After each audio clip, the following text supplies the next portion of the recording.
Pagājušā nodarbībā mēs apskatījām to, ka Jēzus ir Elahim, vecās derības Dievs Elahim. Vēl iepriekš mēs runājam par to, ka Jēzus ir vecās derības Dievs Jehova. Mēs vēl runājam par to, ka Jēzus ir Ješua.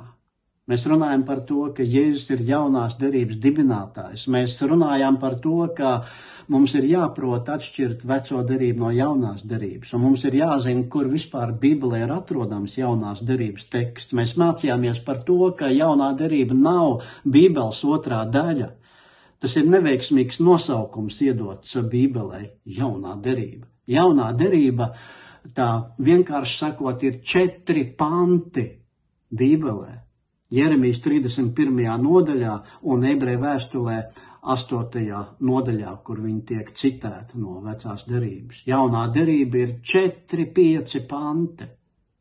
Mums ir jāieraug to, ka vecās derības rakstos katra lapas puse ir Dieva dēla godības apmirdzēta. Mums ir jāredz, ka tā ir Kristus balss, kas uz mums runā visā vecajā derībā, katrā lapas pusē.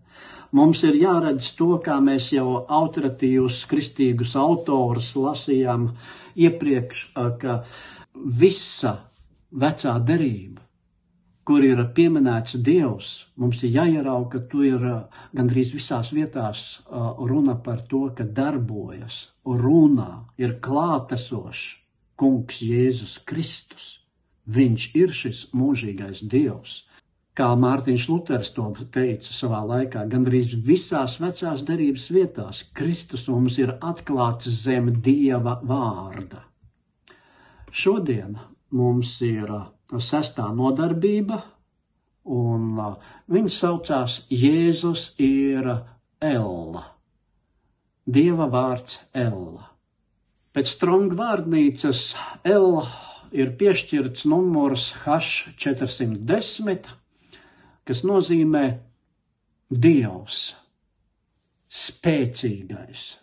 Tanahā, jeb vecajā derībā, El ir sastopams 248 reizes.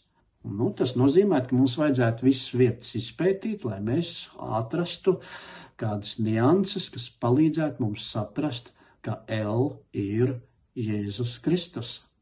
Uz dažām vienkāršām rakstvietām es došu šajā brīdī norāda. Lasīsim psalmos 102. nodaļā no 25. līdz 28. pantam. Es lūdzos, mans Dievs, El, neaizsauc mani pusmūža gados, tu, kam gadi paliek uz radu radiem.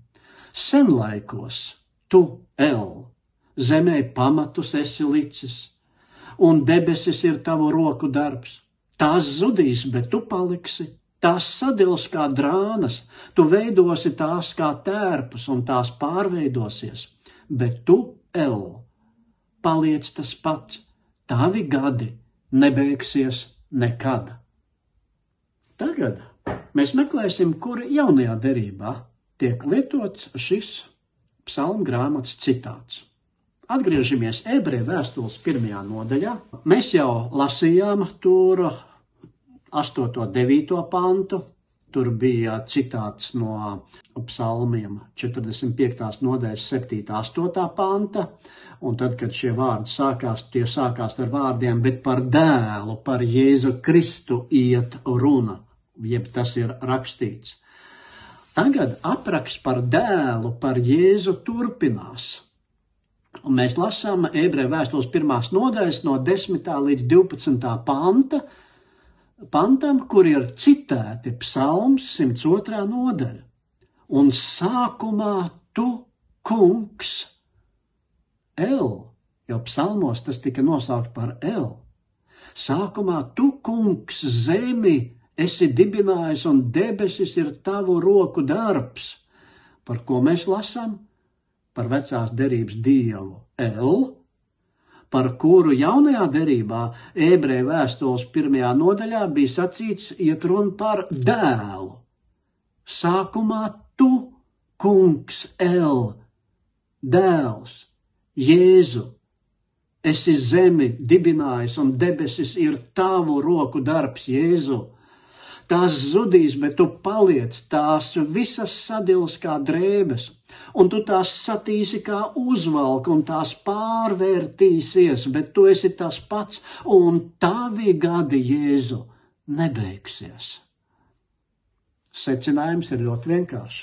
Psalms 102. nodaļā pieminētais Dievs El ir Jēzus, jo jaunā derība šo tekstu citē un attiecina uz Jēzu. Vēl viens piemērs, kas liecina, ka El ir Jēzus. Tas varbūt nebūs citāts, bet apraksts, no kura varam izdarīt nepārprotamu secinājumu. Un šāda apraksta Bībelē ir ļoti daudz, un viņi ir ļoti sirsnīgi un uzrunājoši, un dvēseli un garu pacilājoši. Psalms 68. nodaļa 21. pants. Dievs El. Mums ir Dievs El, kas var mums palīdzēt. Dievs Jehova, tas kungs mūs izglāb no nāves. Kurš mums palīdz izglābties no nāves? Lūk, jautājums. Kad mēs izlasām šo tekstu, kur ir rakstīts, ka tas kungs palīdz mums izglābties no nāves, mums ir jāuzstāda šis jautājums. Bet kurš tad ir tas kungs, kas palīdz mums izglābties no nāves? Ko jaunā derība mums par to saka? Un lūk, viens pants, kas liek saprast, ka tas ir Jēzus. Atklāsmes grāmatā 1. nodaļā 18. pantā ir rakstīts. Jēzus saka, es biju miris. Un redzi, es esmu dzīvs mūžu mūžam, un man ir nāves un elles atslēgas. Nevienmēr mums ir jāmeklē citāti, kur savieno Bībeles 1. daļu ar Bībeles 2. daļu. Nevienmēr visu izšķirs citāti. Dažkārt doma, loģika un konteksts var palīdzēt saprast, ka runa iet arī par Jēzu, kā par Dievu. Paskatīsimies pantus, kuriem jau pieskārāmies kādu laiku atpakaļ. Iesajas 12. nodaļa, 2. 3. pants. Tiešām Dievs El ir mana pestīšana, Ješua. Es esmu paļāvības pilns un nebīstos, jo Dievs, Jāh, tas kungs, Jehova, ir mans stiprums un mana slavas dziesma. Viņš bija priekš manis pestīšana, Ješua. Un jūs smelsiet ar prieku ūdeni no pestīšanas, jeb Ješua avotiem. Atklāsmes 22. nodaļa 16. 17. pants. Jēzus saka, lai nākam pie viņa un saņemam dzīvības ūdeni bez maksa. Jēzus ir šis ūdens. Jāņa 7. nodaļā bija rakstīts, ja kam slāpst, tas lai nāk pie manis un dzer. Mana slāpst pēc Jēzus. Tāpēc es stāstu, tāpēc es rakstu, tāpēc es runāju un ierakstu video par Jēzu. Jautājums ir, vai arī tev slāpst pēc Jēzus? Iesajas 9. nodaļa 5. pants. Kristīgajā vidē bieži pieminēts pants. Jo mums ir piedzimis bērns, mums ir dots dēls, valdība guļ uz viņa kamiešiem. Viņa vārds ir brīnums, padoma devējs, varenais Dievs, El, mūžīgais tēvs un miera valdnieks.